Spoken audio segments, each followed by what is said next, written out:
lorsqu'on est un peu plus perdu ou alors qu'on en parle un peu plus facilement. Donc cette semaine, puisque vous nous avez suggéré d'évoquer par moment la parentalité, on va lancer un coup de fil tous les soirs. Demain, nous serons même pour en parler avec vous par téléphone au 021 653 70 70 et avec des invités.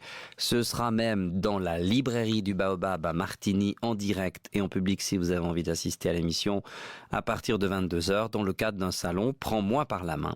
Ce salon qui est organisé par l'association du même nom qui aura lieu les 29 et 30 avril à la Salle polyvalente de Comté, à laquelle manifestation va participer un homme à qui nous lançons un coup de fil ce soir et à qui nous souhaitons la bienvenue. Samuel Collot, bonsoir. Oui, bonsoir Jean-Marc. Merci d'être avec nous. Alors, pour vous présenter en 2 mots, vous êtes enseignant, animateur, pédagogue et président de l'association romande d'éducation et de psychologie positive. Qu'est-ce qu'on entend par psychologie positive? D'abord, pour situer, pour planter le décor un petit peu, Samuel, s'il vous plaît. Alors, je vais peut-être commencer par ce que n'est pas la psychologie positive. C'est ça justement la psychologie positive. Parce que lorsque on parle de psychologie positive, souvent la personne en face de moi me dit ah oui, la pensée positive, c'est super, moi j'en fais régulièrement, etc. Et la psychologie positive n'a rien à voir avec la pensée positive. Petit exemple, prenons une personne qui est adepte de la pensée positive, qui est très optimiste et qui adore faire des jeux d'argent. Et il joue, puis comme il est de nature optimiste, il se dit qu'il va gagner un jour. Et puis finalement, il a quand même peu de chances de gagner et il a des risques de s'endetter ou d'endetter la famille. Et là, on voit que, par exemple, une pensée positive, dans ce contexte-là, n'est pas forcément la bonne idée. Rien à voir donc avec la psychologie positive. La psychologie positive. Alors, la psychologie positive, c'est un champ de recherche scientifique qui étudie le fonctionnement optimal de l'être humain. Donc le bonheur, mais justement son fonctionnement optimal, ce qui fait qu'il vit dans les meilleures conditions. Et c'est un champ de recherche, c'est-à-dire que on trouve des connaissances dans les cadres des universités. C'est là qu'on va puiser les connaissances de la psychologie positive. Alors, j'évoquais tout à l'heure ces difficultés que l'on rencontre au quotidien pour les éducateurs, en général. Éducateurs, je parle aussi des parents, mais il y a énormément de ressources. Et peut-être qu'on ne les connaît pas toujours, ces ressources. C'est ce qu'on va essayer de faire aussi cette semaine. À propos, est-ce qu'il y a différentes formes, différents types de parentalité selon vous? Alors, en psychologie positive, on va distinguer 4 types de parentalité. Il y en a 3 qui sont, on va dire, pas les meilleurs, si j'ose dire comme ça. Alors, il y a le style autoritaire. Le style autoritaire, c'est avoir des pratiques qui sont dures, avoir pratiqué beaucoup la punition et plutôt mettre de côté les explications rationnelles.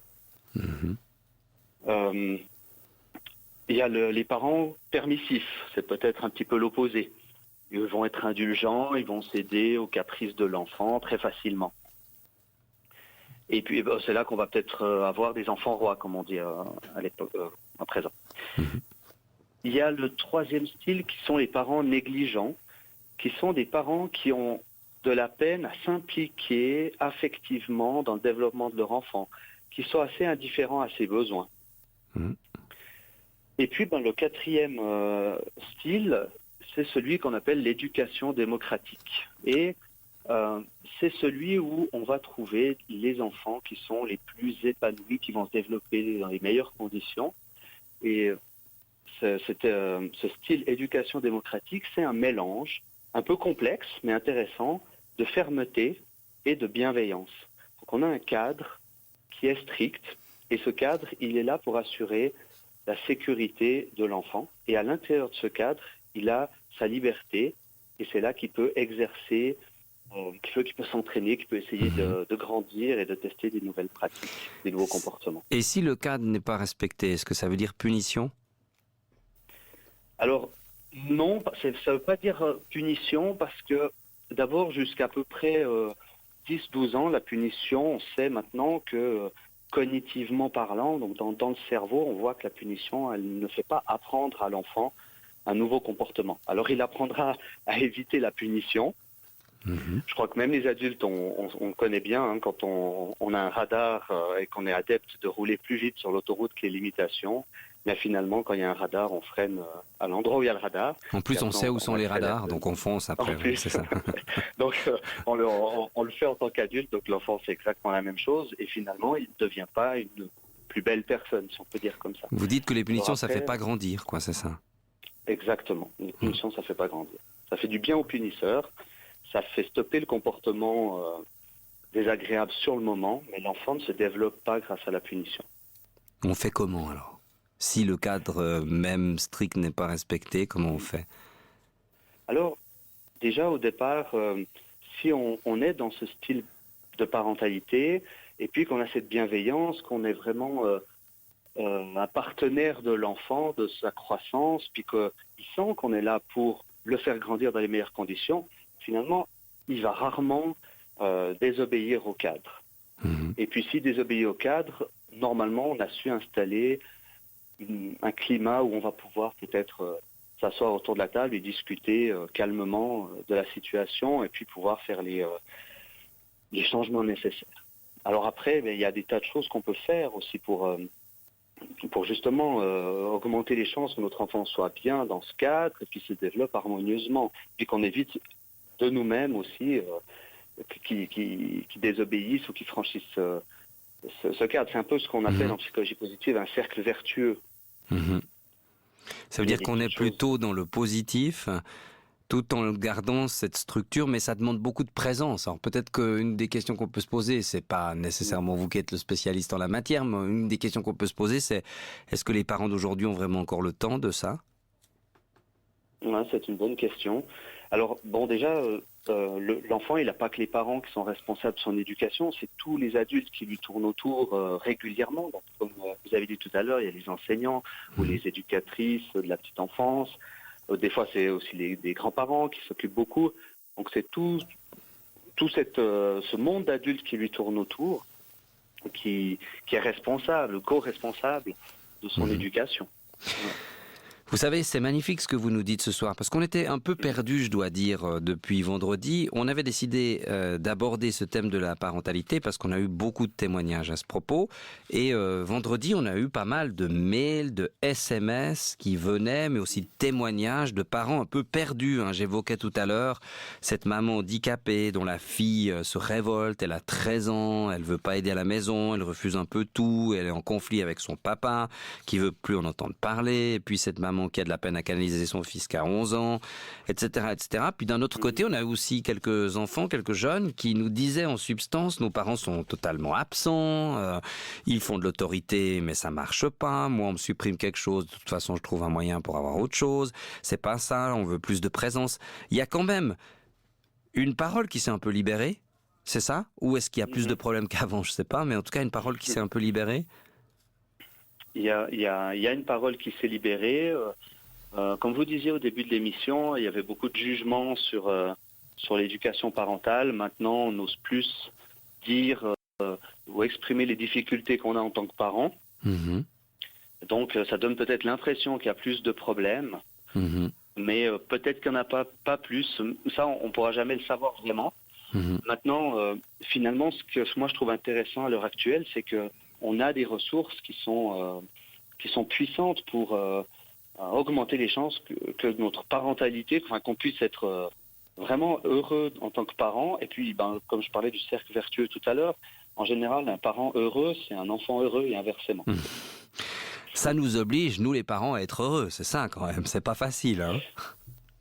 Oui, bon, après je dis heureux, c'est un mot un petit peu bisounours comme ça, mais c'est voilà, parce que des fois, on peut aussi vivre un moment avec son enfant où on a été strict, où on a été clair, où on a posé des valeurs sur la table, qu'on ne veut pas qu'elles soient franchies, par exemple, et puis ensuite, tout le monde va au lit, et puis on a peut-être un sentiment de fierté parentale, parce que on a fait exister des valeurs chez notre enfant, puis peut-être c'était pas un moment bisounours, justement, mais c'était un moment important pour son développement, puis on le sent au fond de nous que c'était un moment essentiel. Ouais. Mais des fois, on a un peu le sentiment que les parents, justement, peut-être aussi des gens comme vous qui défendez la psychologie positive, ou alors les papas poules comme moi, on a un peu l'impression des fois qu'on est bisounours. Mais c'est un défaut d'être bisounours, hein.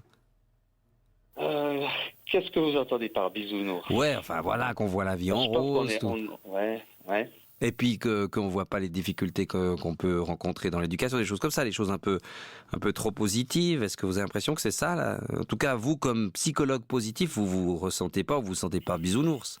Enfin, ça peut être une qualité d'être bisounours, hein, par ça, mais...